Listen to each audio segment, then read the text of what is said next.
Olha aí, gurizada, legal o trem. Ali, ó. Fazendo então o teste da fumaça, né? Na verdade, do procedimento correto do fogo. Lembrando que nós estamos com uma corrente de vento aqui.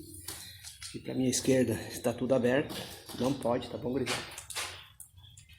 E sempre utilizar uma lenha de primeira, olha aí, ó. A lenha depois que pega vai embora o trem. Você observa que chega a fazer um redemoinho no vento. Isso aqui é uma lareira com um compartimento de lenha ao lado, vai ficar top. Aqui, ó, vai ficar uma banca, uma bancadinha com granito.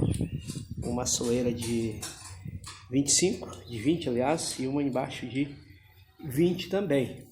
Então nunca utilize lenha ruim em lareira para fazer fogo. Se você começar o fogo com uma lareira com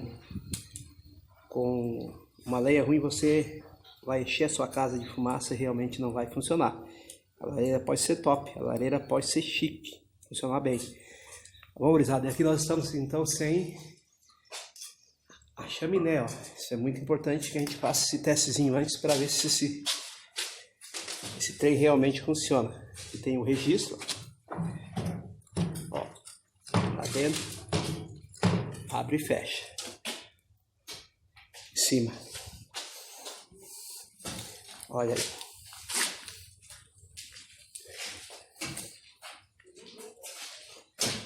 Chique. Chique das galáxias. 54981502429. Esse é o telefone do Marca do Sul. Tá bom, gurizada? Pra vocês me levarem para todo o Brasil. Um abraço.